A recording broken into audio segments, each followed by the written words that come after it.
So here's a little quick and dirty of scenes 4 and then scene 5. In this scene, scene 4, Hamlet meets the ghost of his father for the first time. And the scene opens, as does the first scene of the play, with this moment of transition. So Hamlet's friends, the guards, and Horatio are all together, and Hamlet asks what time it is, and you'll see this in blue. What time is it? It's 12. It's almost 12. No, it's just now struck 12. So it's this moment of transition between one day and the next.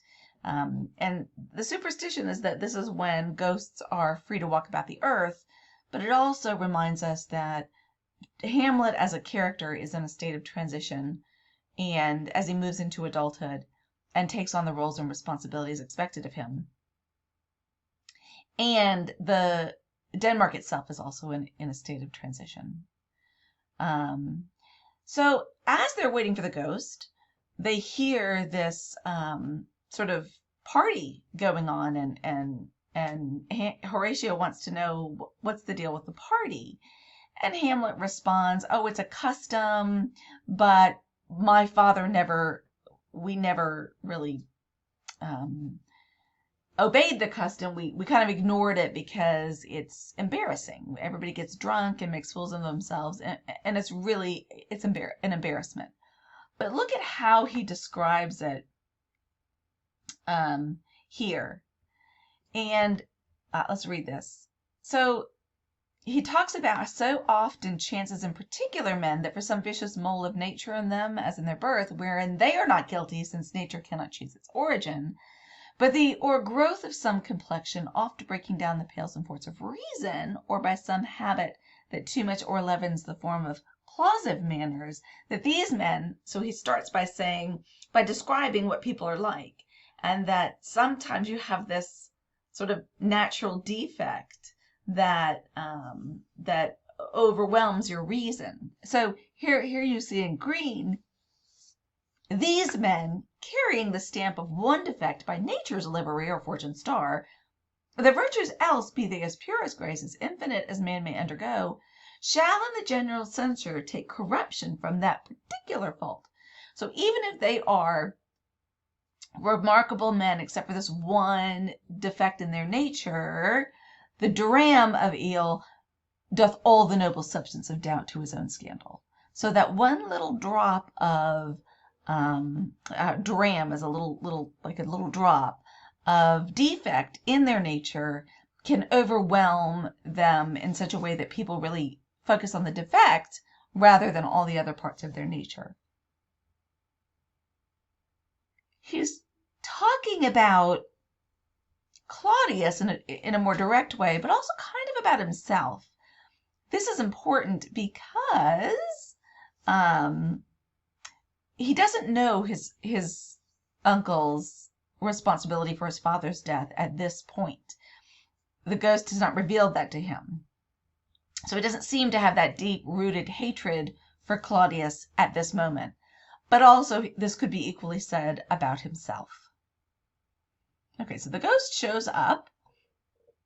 Everybody has a little freak out. And Horatio says, "Don't follow it." And in yellow, Hamlet says, "Well, why not? I do not set my life in a pin's fee, and for my soul, what can it do to that, being a thing immortal as itself?" So he sets up this concept that he'll return to in the famous "to be or not to be" speech. He says that his life has no value to him, and his soul is immortal and cannot be damaged by this ghost. But Horatio then in yellow says, "But what if it assumes some horrible form which might deprive your sovereignty of reason and draw you into madness?" And we need to notice this because that's the central question. Hamlet will later say that he's pretending madness, but is it the ghost that serves as the catalyst? Madness is going to become so important to the text itself.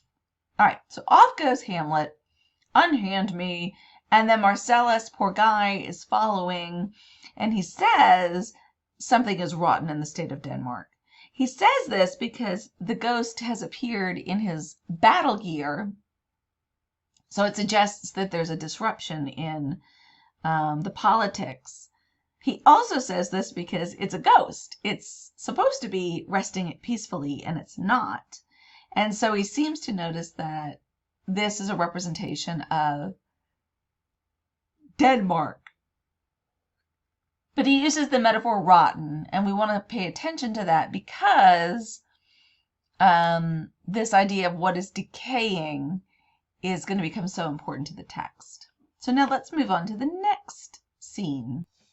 So now the Hamlet and the ghost are alone, and the ghost says that he is Hamlet's father, sent from purgatory, not from hell, but from purgatory, and that he has to purge his sins. And so we don't really know if the ghost is telling the truth, but what he does ask Hamlet for is revenge. And you see that there in that blue-gray. And so we have to realize that Hamlet's a young kid. We're going to put him at 15 at the moment. And he's being asked by his father to avenge his death, which is a pretty tall order. And then the ghost describes how that murder occurred. And you should notice the parallels to the Garden of Eden. The ghost claims that sleeping in his orchard a serpent stung me. This is in green.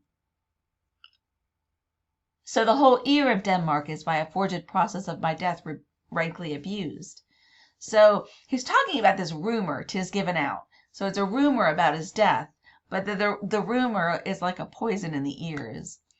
But know, thou noble youth, the serpent that did sting thy father's life now wears his crown. And he goes on to describe what actually happened. Sleeping within my orchard, my custom, always of an afternoon, upon my secure hour, thy uncle stole with the juice of cursed venom in a vial, and in the porches of my ears did pour the leprous distilment. So in his garden, a serpent approaches him and stings him, and this is to represent the Garden of Eden. And thus was I, sleeping by my brother's hand, of life of crown of queen at once dispatched, cut off even in the blossom of my sin, unhoused, disappointed, I think that's a typo. No reckoning made, but sent to my account with all the imperfections on my head. It was customary that if you died before you were able to give your confession, that you would go straight to purgatory. But if you died while you were praying, that you would go straight to heaven because your soul would be purged of its sins. And this is important because later when Hamlet sees Claudius all alone and realizes he could kill Claudius, he decides not to because he believes that Claudius is in the act of praying. And he wants Claudius to suffer not just in this earthly life, but also in the afterlife. The ghost tells Hamlet not to disturb Gertrude, that she is not to blame, and he leaves. At this point, Hamlet, as this play will do again and again and again, reminds us that we are, in fact, watching. And so, in the same way that the guards are watching Hamlet, Hamlet is watching the ghost, and all of the people of Denmark are watching Hamlet and Claudius and Gertrude, Hamlet says that he will remember his father while memory holds a seat in this distracted globe. And remember, the name of the theater he's acting in is the Globe, and often while plays were being performed, people were going about their daily business and socializing during the play itself, and so the occupants of the play would have in fact been distracted. As we go on, I want you to also pay attention to another reference to being in a playhouse. When Hamlet makes all of the people swear to keep his word, you can hear the ghost saying the word swear. And Hamlet says, you see here in this blue-gray, you hear this fellow in the cellarage. He's literally referring to the actor portraying the ghost who is in the cellar calling up this word swear. So again and again, we're reminded that we are the watchers also, and that all the world is a stage. And then finally, we return to this concept of madness. So before Hamlet leaves to see the ghost, Horatio worries that the ghost will drive him mad. After after he sees the ghost, he decides he's going to pretend to be mad so that he can get to the bottom of and prove the ghost's word to be true. And he says to those who are with him, "Here as before, never, so help you mercy, however strange or odd I bear myself, as I perchance hereafter shall think it appropriate, to put an antic, a crazy disposition on, that you, at such time seeing me, never shall, with arms encumbered thus, so don't fold your arms across your body, or shake your head, or pronounce some doubtful phrase like, well, well, we know, or we couldn't if we would, or, and so on. As like, don't say or do anything that suggests that I'm not really crazy." So he's asking us this as much as he's asking his friends. But now we have to ask ourselves whether or not we trust Hamlet.